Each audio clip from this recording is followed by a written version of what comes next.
Hello everyone, welcome back to a brand new episode of the Post Productions. I'm here again with my host Seamus, who's feeling a little bit under the weather, just in case you can't hear him. Apologize guys, my voice is sounding whack today. He's talking like he's just like way lower than everyone, so I just want to make sure and get that out of the way. But today we are going to be talking about, Seamus, your most anticipated movie of the year. From my knowledge. Yeah. M.Night's back at it again. Yep. Trap, yeah. As you can tell by the intro, we were not very excited about this movie. I think I can stand for, at least me and you, when we say we're not the biggest fans of Shyamalan. He's made good movies in the past, like, there's no denying that. Sixth Sense, I even like Split a lot, and I even like Signs, but really, when it comes down to his, whole filmography, I'm just not a fan, honestly. There's too many duds, and I feel like he's kind of on a losing streak right now, unfortunately. Yeah. Old, in my opinion, that's a dreadful fucking movie. I hate that so much. Do you want to tell the story of what your dad said? Oh, yeah, my dad, he's not, a huge movie goer, but every once in a while he'll take along with us, and I remember we went to see Old in theaters, and at the end of the movie, my dad turns to me and he's like, "That's the worst movie I've ever seen." It's for my dad to say that, he's watched some pretty atrocious shit and enjoyed it. For him to say that, it's okay, yeah, no, this is next level bad. Yeah, Shyamalan, what did you do? What did you do? Because then we watched it. We rewatched it. I made him watch it again because I was curious because he was always talking about, yeah, this movie's bad. It's really bad. It's really bad. And even I watched him what the hell? What did we do? How did we go from The Sixth Sense to this? What happened here? Because they're not even slightly comparable in terms of quality. No, not at all. And, I kind of wonder, was that Sixth Sense, was it just a fluke early on in his career? But it couldn't have been, because Signs is really good, too. And Unbreakable is really good.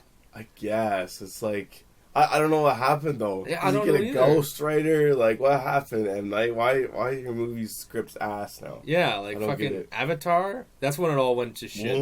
Oh, I haven't seen it yet. I'm dreading it, because I'm a huge Avatar fan now, and I'm really scared. I don't want to do it, man. I don't want to jump down that rabbit hole, but whatever. Today we're talking about Trap. We're talking about Trap, his newest movie. Mm-hmm. And in this film, we follow a dad and his daughter. They're going to a concert, Lady Raven, or whatever the hell it's called. And during the concert, he notices that there's a lot of police, there's a lot of CIA, a lot of stuff going on. And he asks and says, "Hey, what's going on?" And apparently the whole concert is in some way a trap for this vicious killer, serial killer, who they found some information that he was going to be there. And the twist is, and this is not a spoiler, this is in the trailer, he is that killer. He is the serial killer. And the butcher. The butcher, yes. And he is trying to find a way out of this concert throughout the entire movie.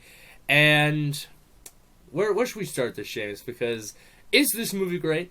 No. No, not great. It's not great, but it's not among his worst. No, it's not the worst thing I've ever seen. It's definitely better than things like, I'd say, Old, even Knock at the Cabin. I'd say it's a little bit better, because Knock at the Cabin's just forgettable, honestly. Yeah. That movie's just so forgettable. But I think that this movie really suffers just from a couple key things, but I think we should go over the good things first. Just start a little bit positive, you know what I'm saying? I did like... what's his name? Josh Hartnett? Josh Hartnett, yeah. I did like him. Yeah. He seems, he has a very charismatic kind of presence, even though he's supposed to be playing this, psychopathic character and stuff. Yeah. They say he's so manipulative and stuff, and you can kind of see that, Kinda. But the thing is, it's I hate to go right into the negatives already. It's kind of hard to, dismiss it, because everything wrong about this movie comes down to this one thing, I think. Exactly. It's the writing, man. Yeah. The dialogue they're making this guy say is just crazy. The most clunky, awkward, just out of place dialogue. I don't know what it is with Shyamalan dialogue. I don't know how. As of recently. It's terrible. It's have you ever heard a human conversation before? It's they crash landed on Earth and then they're just It's watch a bunch of aliens freaking trying to make conversation. It makes no sense half the time. No, it's so stupid. And it's and that's the thing, I feel if there was a better script, I would have really enjoyed his performance. Oh, yeah. Because he definitely has, he has a presence for sure. There's potential. There's potential. Genuinely. I would have really enjoyed to see, I guess you could say, the dad who's just the family guy who loves his daughter transitioning into the serial killer. But in the movie, the dialogue is so clunky and so cheesy and bad is that you can't even tell half the time. Like, he just seems like a serial killer the entire time. He's like, this guy's off his rocker. He just seems so weird. And I know this is completely different, but the slang in this movie, like the Gen Z slang, the modern slang, everywhere. But it's like one of those weird times when your dad is like trying to like fit in with the cool kids, you know? He's like trying to be funny, but it's like unironically throughout the entire movie, and it's not supposed to be funny. Like, it's actually just supposed to be the script. Crispy house. I'll be right be. Yeah. Like, oh my god, it was terrible. Every time it happened, I looked at Seamus and I was just like, why? Like, come on, this movie's gonna be so outdated in like 5 years, even like 3 years probably. That's a really good point. And yeah, that's definitely something they risk whenever they do it. They use like dialogue or figures of speech that's really common at the moment, or even like pop culture references that are really common at the moment. Like, I don't know, that's kind of a risky choice. Like dabs and shit. Thank God you don't see a lot of those anymore, because that was the worst. Oh, I know. There was like there's a period where everyone was dabbing at the movies. It's like, no, we need to end this. Yeah, it's like, hey, get a life. Like, stop it. We don't like seeing this. It's just lame and just it's so unfunny at this point, but whatever. Yeah. But what else can we give Shyamalan props for? There was something else. It looked good. It did look good. It looked very good, actually. I think this is one of the better looking Shyamalan films in a while, considering Old looked friggin' horrendous most of the time. Like, it was horrible. This movie actually looked really good, though. I liked how they played with, like, color in this movie, and, like, I guess you could say, like, certain shots, there's, like, a lot of shots where it's, like, very in-your-face and focused.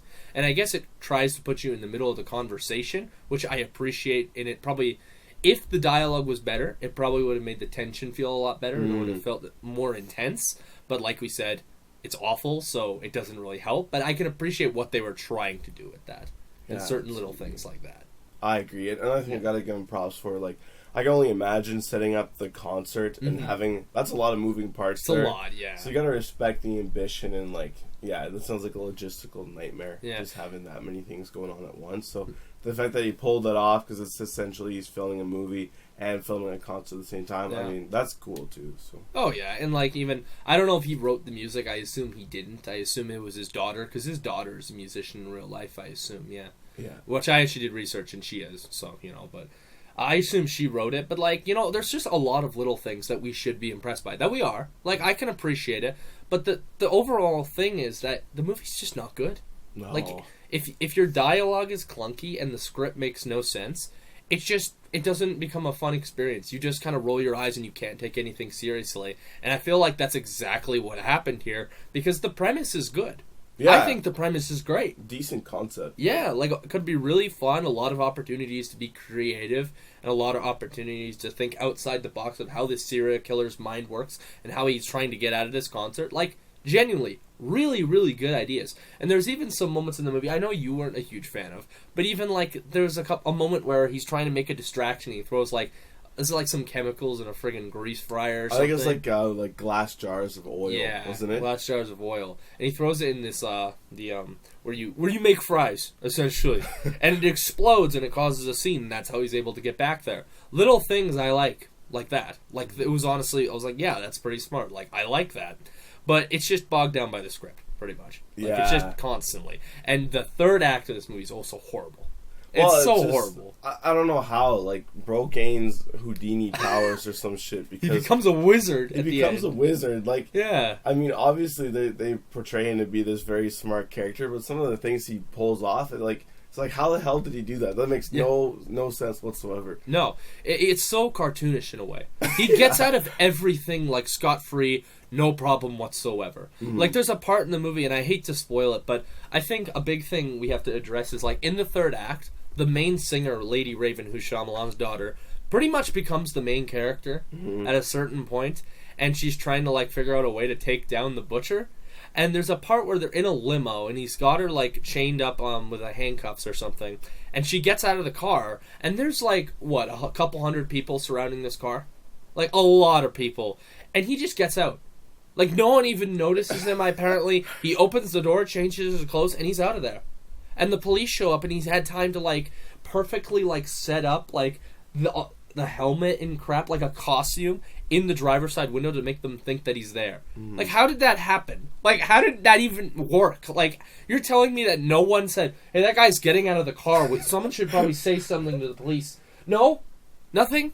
Okay, fuck. Whatever. You know? Like, it just doesn't make sense to me. It makes no sense whatsoever. Essentially, like, her fans are supposed to be so diehard and protective of her. Like, you'd think if there was someone abducting your favorite pop star and there's, like, this huge group of people, they'd, like, attack him or, you know, like, do something. Like, put it in this perspective. If it was Taylor Swift, the Swifties would have ripped him apart. Oh, they would have ripped him limb from limb, I tell you. So there's no way in hell you're telling me this guy just made it out with no problem. Like, no. Like, come on, dude. It's frustrating moments like that it really takes you out of it. Because, there are some good parts for sure. But, like Gavin said, it's really just bogged down by poor writing. I feel like Shyamalan's good at coming up with the concepts, but he needs someone else, like a co-writer, or maybe even it's like a story by, and then someone else comes in and writes the script. Yeah, because he can do the directing stuff pretty well. Oh yeah, absolutely. It can look very nice, like usually. But yeah, no, I totally agree. There should be someone there with him, at least looking over the script and kind of like, you know, this is like kind of, I don't know, like proofreading. Because, you know, maybe we wouldn't get dialogue like this. I don't understand why we keep getting these sort of movies where it just feels like this, but it's whatever, I guess. It's just a Shyamalan-ism, which I am not happy about, and I roll my eyes every time. I can't even get excited for his movies anymore. Because I'm just like, here we go, like this, here we go. I wonder what planet they're going to sound like now. Like, what planet are they going to be from now? Like, god damn it. You know? Like, oh my god. It's hard to be hyped for it anymore. I hate to say it. It's almost impossible, in my opinion. Yeah. He just, I don't know. Hopefully he finds his footing again. I'd love to see him make one more great movie, but yeah, I don't know. It seems unlikely at this point unless he has. Seems like a lot to ask for. It really does. It really does. Yeah. So, if you had to give it a score overall, what are you thinking? Oh, I was thinking about this last night because originally I was gonna give it like a 5 because it's like whatever. Just from thinking about it last night because we saw this last night, everyone. But I'm gonna give it a 3. Like, there's just not enough, bro. Like, it's a good premise, it looks nice, and the music is nice, and I appreciate everything they did, but just coming down to it, the script sucked. I didn't like it, and I hate to say that. I know a lot of people probably worked on it, but I just didn't like it at all, really. I don't want to ever see it again. And, you know, I don't know what to say about this. Like, it's just bad. Like, I don't know how to put it. Like, I know some people will probably go into it enjoying it a lot more than us, because I know Shyamalan has his fans, and that's fine. Like, I don't really care. But just coming down to it, from a point of view of a movie, I just didn't like it. Seamus, what did you think? What was your score, man? I agree 100%, bro. I'd give it like a 3 out of 10 as well. Like, it's not as bad as Old. I'll say that. That's kind of like every Shyamalan movie, and not compare to that, because I hate that movie so much. But until you watch The Happening. Yeah, well, we should make an episode on that. That'd we should. Oh my god, I've seen that movie a couple times too. I die every time I watch it. I've heard it's just like next level. At least that one I've heard is like entertaining. Like funny. If you want to see that though, if you want us to watch The Happening and do an episode, definitely leave a comment down below. Even a like would be appreciated. Just let us know because we'll do it. Like honestly, I think that's been on our list for a while, hasn't it? Yeah, like, that's been on the list. We could do a whole like mini series, just going through some of his movies. Some of his After Earth, Avatar. No, nail a couple of them in a row. Not Avatar, please. Don't put me through that pain. Don't do it. I swear to God. Ugh. But I guess with that, that's really all we had to really say. There's not a whole lot to say. But if you like this video, make sure to like and subscribe down below. But we're going to see you in the next episode.